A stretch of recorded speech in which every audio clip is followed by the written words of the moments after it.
Imagine the hunt fails, not once, but for 3 days straight. No meat, dwindling routes, children getting hungrier by the hour. In a modern city, this triggers a grocery run or a delivery app. For nearly all of human history, it triggered something else entirely, a response so deeply woven into human behavior that traces of it still shape how you act today. And what ancient humans actually did when food ran out is far stranger than simply toughing it out alone. Think about how you imagine survival scenes play out. Probably something cinematic, a lone figure, gaunt and desperate, fighting nature itself for a single meal. That image is almost entirely wrong, and understanding why reveals something important about what humans actually are. Anthropologist Kristen Hawkes, who has spent decades studying foraging societies, particularly the Hadza people of Tanzania, found that food scarcity didn't send early humans into isolated survival mode. It triggered the opposite. Sharing intensified. Hawkes' research documented that successful hunters in foraging societies routinely distributed meat far beyond their own immediate family, often to the entire camp, even when doing so meant they personally kept very little. This looked on the surface like reckless generosity. It wasn't. It was a calculated survival strategy, just one operating on a timescale longer than a single meal. Here's the logic underneath it. Hunting large game is inherently unpredictable. Even a skilled hunter fails more often than they succeed. If food sharing didn't exist, every hunter's family would face brutal boom and bust cycles, feasting after a rare kill, starving during the long stretches between them. But if hunters shared their kills widely and could expect others to share with them during their own dry spells, the extreme unpredictability of any single hunt got smoothed out across the entire group. Nobody starved during someone else's unlucky streak because today's meat debt became tomorrow's insurance policy. This is where the research of anthropologist James O'Connell becomes essential. O'Connell, working alongside Hawkes on extensive fieldwork with the Hadza, documented what's sometimes called the tolerated theft model of food sharing. Successful hunters didn't necessarily give away meat purely out of altruism. Often, they gave it away because refusing to share when surrounded by hungry group members who vastly outnumbered them simply wasn't a viable option. Sharing wasn't just kindness, it was frequently the path of least resistance, backed by intense, ongoing social pressure. This detail matters because it reframes ancient food sharing not as some noble, purely selfless act, but as a deeply pragmatic social contract, enforced by mutual dependency.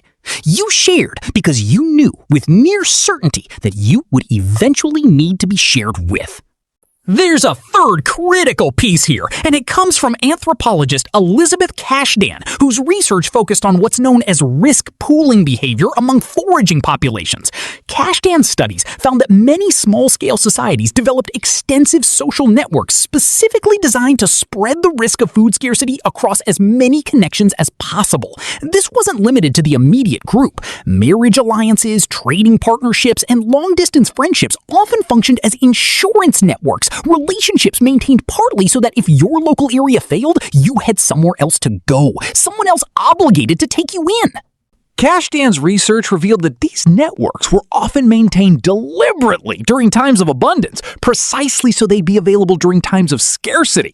In other words, ancient humans weren't just reactively sharing food once a crisis hit, they were proactively building redundant social infrastructure specifically engineered to survive food shortages before those shortages ever arrived. Put these three pieces together and a strikingly different picture of famine response emerges than the lone survivor myth. Hawkes shows that scarcity triggered generosity, not hoarding, because sharing smoothed out the unpredictability of any single hunt across an entire group. O'Connell shows that this generosity was reinforced by social pressure as much as altruism, making sharing the stable, expected default rather than an optional virtue. And Cashdan shows that humans built extensive social safety nets in advance, specifically anticipating the food shortages that were an inevitable and recurring feature of ancient life. None of this happened because ancient humans were more virtuous than modern people. It happened because for nearly the entirety of human evolutionary history, individual survival was inseparable from group survival. A person who hoarded food during scarcity might survive one bad season, but they'd also destroy the social trust and reciprocal obligations that would have carried them through the next 10 bad seasons. Sharing wasn't generosity in the way we think of generosity today. It was closer to a long-term investment strategy, one that simply happened to look, from the outside, exactly like kindness. This also explains something strange about modern behavior that otherwise makes little sense. Why does asking for financial help feel so uniquely humiliating in modern life? More humiliating often than admitting almost any other kind of failure. Because for most of human history, needing help wasn't shameful. It was expected, built into the very architecture of how survival worked. What's actually unusual, historically speaking, is a world where you're expected to weather every shortage entirely alone, with no reciprocal network automatically catching you, no ancient obligation quietly waiting to be called in.